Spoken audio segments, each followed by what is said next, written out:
بسم اللہ الرحمن الرحیم۔ ہر وقت یہ آیت پڑھو، بے شک وضو ہو یا نہیں ہو۔ یہ آیت پہاڑ کے ٹکڑے ٹکڑے کر دے، پانی کو روک دے، گناہوں کو مٹا دے، قضا نمازیں سب معاف کروا دے، وہ آیت یہ ہے۔ محترم ناظرین، ہمارا آج کا وظیفہ ایک بہت ہی پیاری آیت کے حوالے سے ہے کہ جس کے بارے میں حضرت محمد صلی اللہ علیہ وآلہ وسلم نے فرمایا، جو بھی یہ آیت پڑھے گا اس کے تمام گناہ مٹا دیے جائیں گے اور قضا نمازیں سب معاف ہو جائیں گی۔ یہ آیت پہاڑ کے ٹکڑے ٹکڑے کر دیتی ہے، پانی کو روک دیتی ہے، گناہوں کو مٹا دیتی ہے اور فیصلہ اس کے حق میں ہوگا، کیونکہ یہ ایسی آیت ہے جس کے پڑھنے سے اللہ تعالیٰ اس شخص سے بہت خوش ہوتا ہے، اس سے راضی ہوتا ہے، اس کی مانگی گئی دعاؤں کو قبول کرتا ہے، اس کی خواہشات پر کن کا حکم فرما دیتا ہے، اس کو کسی چیز کی کمی نہیں رہتی۔ اس آیت کو پڑھنے والا جب دل سے اور یقین کامل کے ساتھ اس کو پڑھتا ہے تو غیب سے آواز آتی ہے کہ مانگ، تجھے سب دیا جائے گا۔ تو اس پیاری آیت کے بارے میں جاننے کے لیے گزارش ہے کہ ویڈیو کو آخر تک لازمی دیکھیے گا۔ ناظرین، اکثر زندگی میں ایسے واقعات آتے ہیں جب ہر طرف سے دروازے بند محسوس ہوتے ہیں، فیصلے انسان کے حق میں نہیں ہوتے، اپنے بھی مخالف ہو جاتے ہیں، دشمن طاقتور لگتے ہیں اور ہر انسان چاہتا ہے کہ کوئی راستہ نکلے، کوئی سہارا ملے، کوئی ایسی چیز ہو جو اس کے حق میں فیصلہ کر دے، اس کے دشمنوں کو مغلوب کر دے اور اسے کامیابی عطا کرے، اس کی تمام قضا نمازیں معاف ہو جائیں، اس کے تمام گناہ مٹ جائیں۔ تو دین اسلام میں ہر مشکل کا حل قرآن مجید کے اندر موجود ہے۔ یہ اللہ کا کلام ہے، اس میں وہ طاقت ہے جو ہر ناممکن کو ممکن کر سکتی ہے۔ حضرت محمد صلی اللہ علیہ وآلہ وسلم نے فرمایا کہ قرآن پاک کی ایک ایسی آیت ہے جو بھی پڑھے گا اللہ تعالیٰ اس کے حق میں فیصلہ فرمائے گا۔ اس آیت کو پڑھنے سے انسان کی زندگی میں برکت، سکون، فتح اور آسانی پیدا ہوتی ہے۔ جب کوئی مشکل درپیش ہو، کوئی مقدمہ یا فیصلہ انسان کے حق میں نہ ہو، حالات اس کے مخالف ہوں، تو اس آیت کو یقین اور اخلاص کے ساتھ پڑھنا اللہ تعالیٰ کے فضل اور مدد کو اپنی طرف کھینچ لاتا ہے۔ یہ آیت پڑھنے سے پہاڑ کے ٹکڑے ٹکڑے ہو جاتے ہیں، یہ آیت گناہوں کو مٹا دیتی ہے اور انسان کی تمام قضا نمازیں معاف ہو جاتی ہیں۔ یہ ایک عظیم آیت ہے جسے ایمان اور پختہ یقین کے ساتھ اس کو پڑھنے والا کبھی خالی ہاتھ نہیں لوٹتا۔ دل صاف ہو، نیت پاک ہو اور یقین اللہ پر ہو تو یہ آیت ہر بند دروازہ کھول دیتی ہے اور ہر رکاوٹ کو دور کر دیتی ہے۔ ناظرین اکرام، اللہ تعالیٰ اس انسان سے محبت کرتے ہیں جو روزانہ یہ آیت پڑھتا ہے، اس کے وارے نیارے ہو جاتے ہیں، مخلوق میں اس کا سکہ چلتا ہے، لوگ اس کی باتوں کو اہمیت دینے لگتے ہیں، اس کی ہاں میں ہاں ملاتے ہیں اور اس کی نہ سب کی نہ ہوتی ہے، اور ایسے شخص اس دنیا میں بھی شہنشاہوں جیسی زندگی گزارتا ہے اور آخرت میں بھی اس کا ٹھکانہ جنت ہے۔ یہ آیت پہاڑوں کو ریزہ ریزہ کر دیتی ہے، پانی کو روک دیتی ہے، آگ کو بجھا دیتی ہے اور گناہوں کو مٹا دیتی ہے، جیسے وہ خطا کار تھا ہی نہیں۔ جو اللہ رب العزت اور نبی کریم صلی اللہ علیہ وآلہ وسلم کا بتایا ہوا ایک عمل کر لیتا ہے، اس کی تمام قضا نمازیں معاف کر دی جاتی ہیں۔ اس ویڈیو میں آپ کو بتائیں گے کہ وہ آیت کون سی ہے جسے روزانہ پڑھنے سے اللہ سبحانہ وتعالی اپنے اس بندے سے خوش ہو جاتے ہیں، اور وہ کون سا عمل ہے کہ جس کو کرنے سے انسان دنیا اور آخرت میں امیر و کبیر، غنی اور دولت سے مالا مال ہو جاتا ہے۔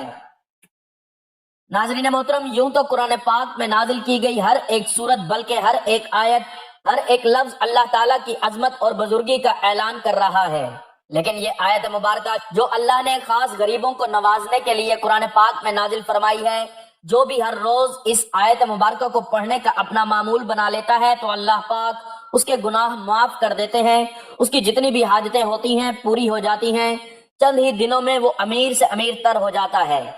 لوگ اس کے اوپر برستی دولت کی بارش دیکھ کر حیران ہو جاتے ہیں۔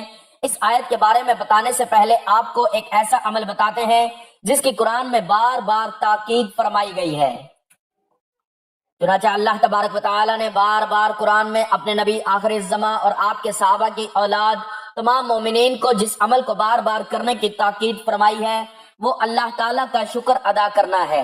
سورۃ بقرہ میں ارشاد ربانی ہے، بس تم میرا ذکر کرو میں تمہیں یاد رکھوں گا اور میرا شکر ادا کرو، اور سورۃ ابراہیم میں فرمایا، جب تمہارے رب نے اعلان کیا کہ اگر تم شکر کرو گے تو میں تمہیں اور زیادہ دوں گا، اور اگر تم ناشکری کرو گے تو یقیناً میرا عذاب بہت سخت ہے۔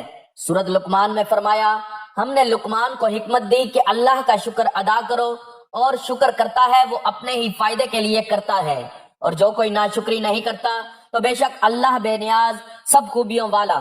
اسی طرح سورت نحل میں فرمایا گیا بس اللہ کا دیا ہوا حلال اور پاک رزق کھاؤ، اللہ کی نعمتوں کا شکر ادا کرو اگر تم صرف اسی کی عبادت کرتے ہو تو۔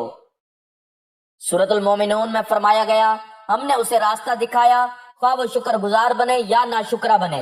ناظرین، اسی طرح کی بہت سی آیات شکر گزاری کی اہمیت اور ناشکری سے بچنے کی تلقین کرتی ہیں اور ہمیں یاد دلاتی ہیں کہ شکر گزاری کرنا اللہ تعالیٰ کی عطا کی گئی نعمتوں کی قدر کرنے کا ایک بہترین طریقہ ہے، اور شکر ادا کرنا ہی وہ عمل ہے جس کے سبب اللہ سبحانہ و تعالی انسان کو زیادہ سے زیادہ عطا فرماتا ہے۔ اسی حوالے سے حضرت موسیٰ علیہ السلام کا ایک واقعہ بڑا ہی مشہور ہے۔ حضرت موسیٰ علیہ السلام کوہ طور پر اللہ تعالیٰ سے ہم کلام ہونا روانہ ہوئے تو راستے میں ایک شخص سے ملاقات ہوئی۔ اللہ نے اس کو رزق کی خاصی فراوانی عطا کر رکھی تھی۔ اس نے حضرت موسیٰ علیہ السلام سے عرض کی کہ اے رسول خدا، میرے رب سے میرے متعلق دریافت کیجئے گا کہ میرے لیے کیا حکم ہے، میرے پاس اتنا رزق ہے کہ سنبھالا نہیں جا سکتا۔ موسیٰ علیہ السلام ذرا آگے روانہ ہوئے تو ایک اور شخص دیکھا، اس نے ریت سے جسم کو ڈھانپ رکھا تھا۔ اس نے حضرت موسیٰ علیہ السلام سے کہا اے کلیم اللہ، میرے رب سے میری کیفیت عرض کیجئے گا۔ حضرت موسیٰ علیہ السلام کوہ طور پر پہنچے اور پہلے والے آدمی کے متعلق دریافت کیا تو اللہ تعالیٰ نے جواب دیا کہ اسے کہو ہماری ناشکری کرے۔ جب دوسرے کے متعلق پوچھا تو فرمایا اسے کہو میرا شکر گزار بن جائے۔ حضرت موسیٰ علیہ السلام نے واپس ہوتے ہی پہلے آدمی سے کہا کہ اللہ فرماتے ہیں کہ تم میری ناشکری کرو، تمہارے رزق میں کمی واقع ہو جائے گی۔ اس نے آنکھوں میں آنسو بھرتے ہوئے کہا اے موسیٰ، میں اتنا کچھ دینے والے رب کا ناشکرا بندہ نہیں بن سکتا۔ آپ آگے چلے گئے اور دوسرے آدمی سے مل کر کہا اللہ فرماتے ہیں کہ اس کا شکر ادا کرو تو وہ تمہیں اور زیادہ دے گا۔ تو ناظرین، اس نے انتہائی مایوسی سے جواب دیا کہ میں کس بات کا شکر ادا کروں، میرے پاس ایسا ہے ہی کیا جس پر میں شکر ادا کروں۔ ابھی اس کی بات مکمل بھی نہیں ہوئی تھی کہ ہوا چلی اور جسم پر سے ریت بھی اڑ گئی اور وہ برہنہ ہو گیا۔ ناظرین، جو شخص رسول اکرم صلی اللہ علیہ وآلہ وسلم کی سیرت پڑھتا ہے وہ یہ جانتا ہے کہ آپ صلی اللہ علیہ وآلہ وسلم کی زندگی شکر سے بھرپور اور آپ صلی اللہ علیہ وآلہ وسلم کے شب روز احسان مندی کی تصویر تھے، کیونکہ آپ صلی اللہ علیہ وآلہ وسلم آگے پیچھے دائیں بائیں متواتر اللہ کی نعمتوں کو برستا دیکھتے تھے تو آپ اللہ کی حمد و ثنا اور تقدیس کرتے، بلکہ اگر آپ نبی اکرم صلی اللہ علیہ وآلہ وسلم کی احادیث مبارکہ کا بغور مطالعہ کریں اور آپ کے بتائے ہوئے اذکار اور دعاؤں کا جائزہ لیں تو آپ کو نظر آئے گا کہ وہ رب تعالیٰ کی حمد و ثنا، تعریف و کبریائی اور شکر و امتنان سے بھری ہوئی ہے۔ آپ صلی اللہ علیہ وآلہ وسلم کی ثنا، مداح اور دعا سب حمد باری تعالیٰ پر مشتمل ہیں، اس لیے آپ صلی اللہ علیہ وآلہ وسلم کے رب نے آپ سے فرمایا قریب ہے کہ آپ کا رب آپ کو مقام محمود پر کھڑا کرے، اس سے نعمتوں کو پائیداری ملتی ہے اور انسان کے حالات سازگار ہو جاتے ہیں۔ نبی اکرم صلی اللہ علیہ وآلہ وسلم نے ایک شخص کو دیکھا جس نے بوسیدہ کپڑے پہن رکھے تھے۔ آپ صلی اللہ علیہ وآلہ وسلم نے پوچھا کیا تیرے پاس مال ہے؟ اس نے کہا ہاں۔ آپ صلی اللہ علیہ وآلہ وسلم نے فرمایا جب اللہ تعالیٰ تجھے مال دے تو پھر اس کی نعمت اور کرم کا اثر بھی تجھ پر دکھائی دینا چاہیے۔ اور آپ صلی اللہ علیہ وآلہ وسلم نے فرمایا بلا شبہ اللہ عز و جل پسند کرتا ہے کہ وہ اپنی نعمت کا اثر اپنے بندے پر دیکھے۔ یہی وہ مقام ہے جس میں نبی اکرم صلی اللہ علیہ وآلہ وسلم اپنے پروردگار کی ثنا کریں گے، جیسا کہ آپ صلی اللہ علیہ وآلہ وسلم نے فرمایا میں اپنے رب کو دیکھتے ہی سجدے میں گر جاؤں گا اور جب تک اسے منظور ہوگا وہ مجھے سجدے میں ہی پڑا رہنے دے گا۔ اس کے بعد ارشاد ہوگا اے محمد اپنا سر اٹھاؤ، تم جو کہو گے اسے سنا جائے گا، جو سوال کرو گے تمہیں دیا جائے گا اور جو سفارش کرو گے اسے قبول کیا جائے گا۔ میں اس وقت اللہ تعالیٰ کی ایسی تعریف کروں گا جو اللہ تعالیٰ مجھے سکھائے گا، پھر سفارش کروں گا تو میرے لیے مخصوص لوگوں کی حد مقرر کی جائے، میں انہیں جنت میں لے کر جاؤں گا۔ یوں حمد خیرات برکات کی چابی اور خوشیوں کا دروازہ ہے، وہ زیادہ ثواب لینے کا راستہ ہے اور اللہ کے قرب کا ذریعہ ہے۔ اس سے نعمتوں کو پائیداری ملتی ہے، برکتیں قائم رہتی ہیں اور حالات سازگار ہو جاتے ہیں۔ حمد سے نعمتوں کو دوام ملتا ہے، رزق میں فراوانی ہوتی ہے اور اللہ کی رحمتوں کا پے در پے نزول ہوتا ہے۔ حمد تمام اعمال کا تاج، وفا کی دلیل اور احسان کی شرط ہے۔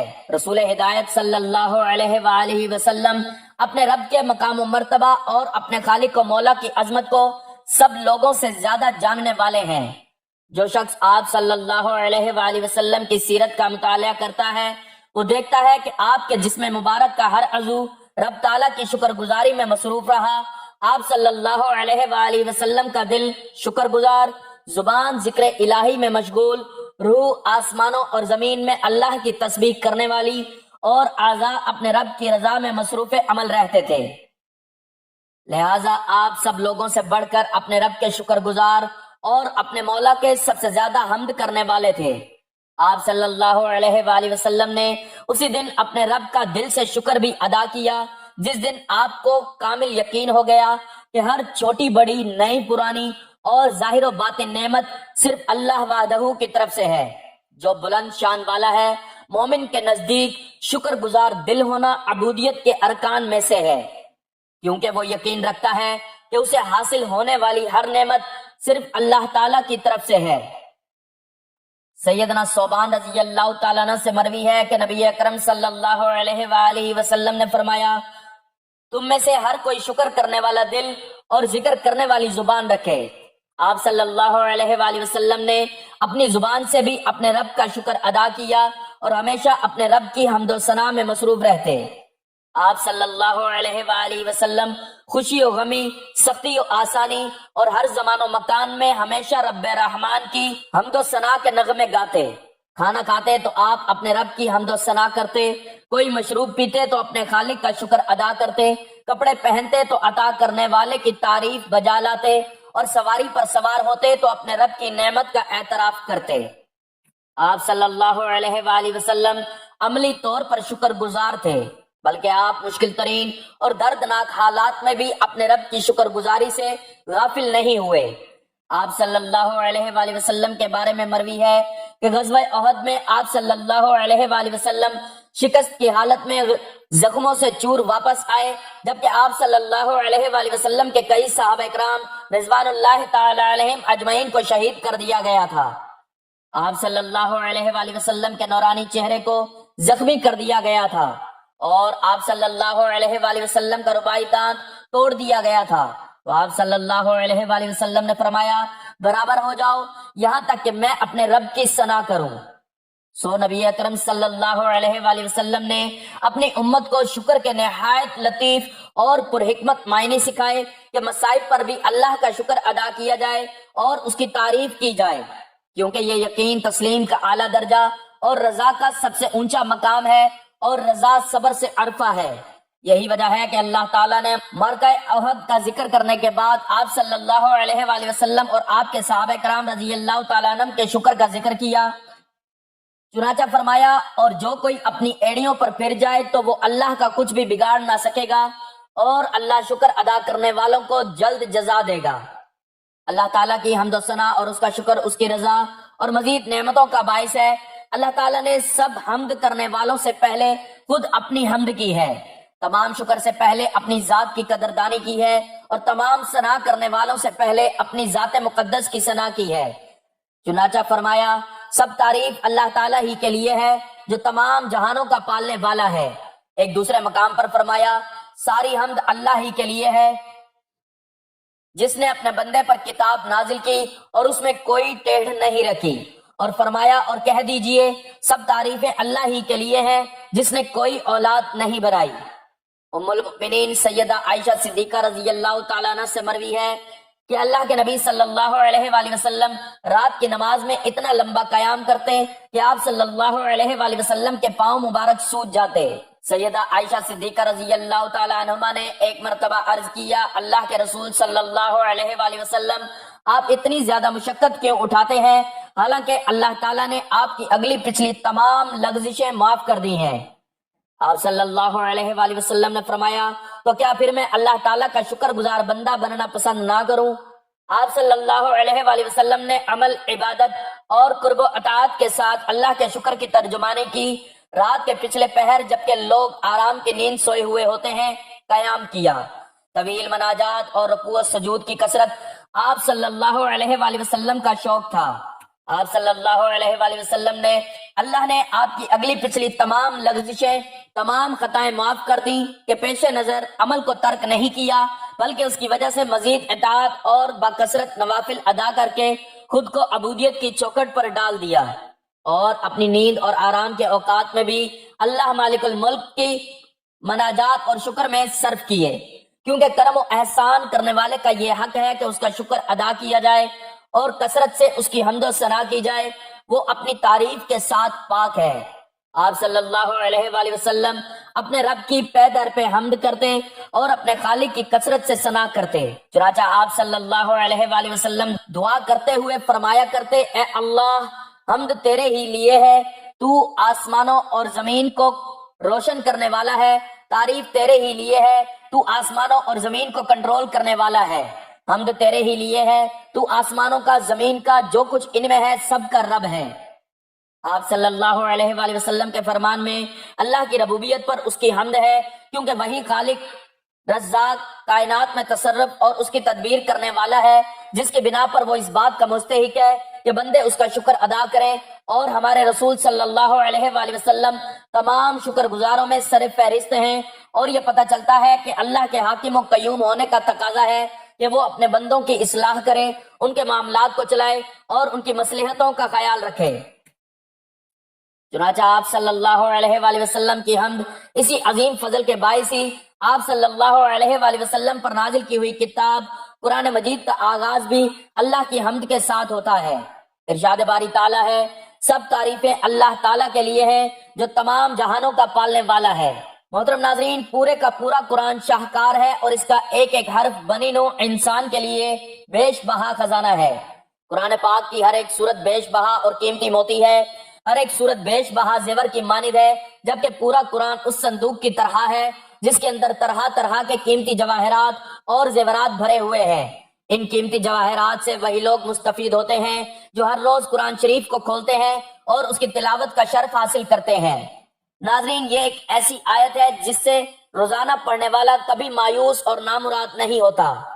دنیا جہان کی دولتیں ایسے انسان پر عاشق ہو جاتی ہیں جو روز یہ آیت پڑھتا ہے، یا ایسے انسان کا کوئی کام رکاوٹ اور بندش کا شکار نہیں ہوتا۔ ایسے انسان کو کبھی مال و دولت کی کمی نہیں ہوتی جو ہر روز نماز کے بعد یہ آیت پڑھتا ہے۔ کتنا ہی بڑا اور دشوار کام ہو، کتنی ہی بڑی رکاوٹ ہو، کتنے ہی حالات خراب ہوں، کتنی ہی بندشیں ہوں جو آپ کی زندگی کو تباہ و برباد کر چکی ہوں، اللہ کی قدرت سے، اللہ کی عطا سے اور اللہ کی نعمت سے، اللہ کی رحمت اور نوازشوں سے کبھی نا امید اور مایوس مت ہونا۔ روزانہ ہر وقت یہ آیت پڑھو، بے شک وضو ہو یا نہیں ہو، یہ آیت پہاڑ کے ٹکڑے ٹکڑے کر دے، پانی کو روک دے، گناہوں کو مٹا دے، قضا نمازیں سب معاف کروا دے۔ تو آپ کو جب جہاں جیسے وقت مل جائے، آپ نے سب سے پہلے تعوذ اور تسمیہ پڑھنا ہے۔ اعوذ باللہ من الشیطان الرجیم اور بسم اللہ الرحمن الرحیم پڑھنے کے بعد درود پاک پڑھنا ہے۔ درود پاک آپ کوئی سا بھی پڑھ سکتے ہیں، لیکن درود ابراہیمی کی فضیلت زیادہ ہے۔ ثواب کے طور پر ایک مرتبہ میرے ساتھ بھی درود ابراہیمی پڑھ لیں۔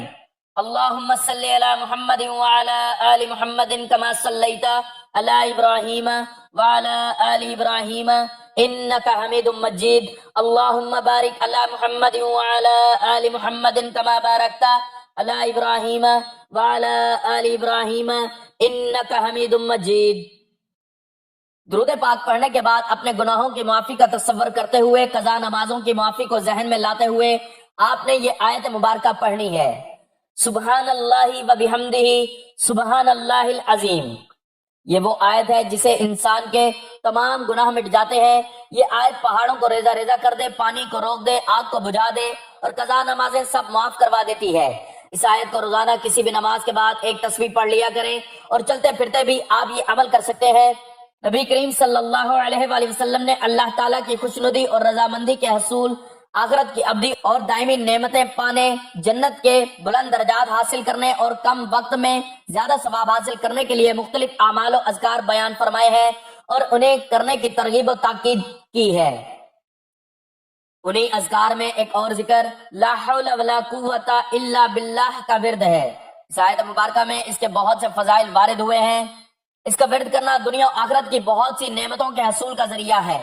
لا حول ولا قوت الا باللہ کا ترجمہ اس طرح کیا جاتا ہے کہ گناہوں سے بچنے کی طاقت اور اعمال کرنے کی قوت صرف اللہ تعالیٰ ہی کے ذریعے ہے۔ لا حول ولا قوت الا باللہ کے معنی و مفہوم میں غور کیا جائے تو واضح ہوگا کہ اس کے ذریعے بندہ اپنی صلاحیت اور لیاقت کی نفی کرتا ہے، ہر خوبی و اچھائی کا اپنی ذات سے انکار کرتا ہے، اللہ تعالیٰ کی طرف اپنی محتاجی ظاہر کرتا ہے اور اپنی عاجزی و انکساری کا برملا اقرار کرتا ہے اور اپنی بے بسی و لاچاری کا کھلے الفاظ میں اعتراف کرتا ہے، کیونکہ اللہ کے علاوہ کوئی نہیں جو انسان کو گناہوں اور برے کاموں سے بچا سکے اور نیک اعمال کرنے کی قوت دے سکے۔ الغرض لا حول ولا قوت الا باللہ الفاظ کے اعتبار سے مختصر ہے، لیکن اس کا مفہوم بہت وسیع ہے اور اللہ تعالیٰ کی حمد و ثنا کو عمدہ طریقے سے اپنے اندر لیے ہوئے ہیں۔ متعدد احادیث مبارکہ میں لا حول ولا قوت الا باللہ کو جنت کا خزانہ کہا گیا ہے۔ چنانچہ بخاری شریف وغیرہ میں حضرت ابو موسیٰ اشعری رضی اللہ تعالیٰ عنہ سے روایت ہے، وہ فرماتے ہیں کہ ایک مرتبہ صحابہ کرام رضی اللہ عنہم نبی کریم صلی اللہ علیہ وآلہ وسلم کے ہمراہ ایک سفر میں تھے۔ جب وہ کسی بلندی پر چڑھتے یا کسی وادی میں اترتے تو بآواز بلند تکبیر کہتے۔ یہ دیکھ کر حضور اکرم صلی اللہ علیہ وآلہ وسلم نے ان سے فرمایا، اے لوگو اپنے اوپر نرمی کرو، کیونکہ تم کسی بہرے اور غائب کو نہیں پکارتے بلکہ تم اس کو پکارتے ہو جو سننے والا اور دیکھنے والا ہے۔ حضرت ابو موسیٰ اشعری رضی اللہ تعالیٰ عنہ فرماتے ہیں کہ یہ فرما کر حضور اکرم صلی اللہ علیہ وآلہ وسلم میرے پاس تشریف لائے۔ اس وقت میں اپنے دل میں لا حول ولا قوت الا باللہ کہہ رہا تھا تو آپ نے حضرت ابو موسیٰ اشعری رضی اللہ تعالیٰ عنہ کا نام لے کر فرمایا، اے عبداللہ بن قیس، میں تمہیں ایسا کلمہ نہ بتاؤں جو جنت کے خزانوں میں سے ایک خزانہ ہے؟ وہ کلمہ لا حول ولا قوت الا باللہ ہے۔ اس حدیث شریف میں ترغیب دی گئی ہے کہ جس طرح انسان کی کوشش اور خواہش ہوتی ہے کہ وہ زیادہ سے زیادہ خزانہ جمع کرے تاکہ دنیا میں خوشحال اور عیش و برات سے زندگی گزارے، اسی طرح انسان کو چاہیے کہ وہ اس کلمے یعنی لا حول ولا قوت الا باللہ کا کثرت سے ورد کرے تاکہ آخرت میں اپنی راحت نصیب ہو، جنت میں اعلیٰ درجہ اور زیادہ نعمتوں کا حصول ہو۔ تو آپ نے سبحان اللہ و بحمدہ سبحان اللہ العظیم کی تسبیح پڑھنے کے بعد لا حول ولا قوت الا باللہ کا کثرت سے ورد کرنا ہے اور کم سے کم ایک تسبیح اس کی بھی پڑھنی ہے۔ اس کے بعد آخر میں اتنا ہی درود پاک پڑھنا ہے جتنا عمل کے شروع میں پڑھا تھا۔ ناظرین محترم، یہ عمل مکمل ہونے کے بعد آپ اللہ کے حضور اپنے دونوں ہاتھوں کو بلند کر کے اپنے دل کی تمام حاجات اس کے آگے کھول کر بچھا دیں۔ بے شک اللہ سبحانہ وتعالی ہم سب سے بھی زیادہ ہماری حاجات کو جانتا ہے، لیکن دعا کرنا حکم بھی ہے، سنت بھی ہے، اللہ کی رضا بھی ہے۔ کہتے ہیں کہ اللہ دعا کی توفیق انہی لوگوں کو بخشتا ہے جنہیں وہ ان کی منہ مانگی مرادیں عطا فرمانا چاہتا ہے۔ دعا ہے کہ اللہ تعالیٰ نیکی کی بات کو سننے سمجھنے اور اس پر عمل کرنے کی توفیق عطا فرمائے۔ میرا سنانا اور آپ کا سننا اپنی بارگاہ میں قبول و منظور فرمائے، آمین۔ ناظرین، گزارش ہے کہ اللہ تعالیٰ کے 99 ناموں میں سے کوئی ایک نام لکھ کر کمنٹس میں ضرور شیئر کریں۔ اللہ تعالیٰ ہم سب کا حامی و ناصر ہو، آمین، جزاک اللہ۔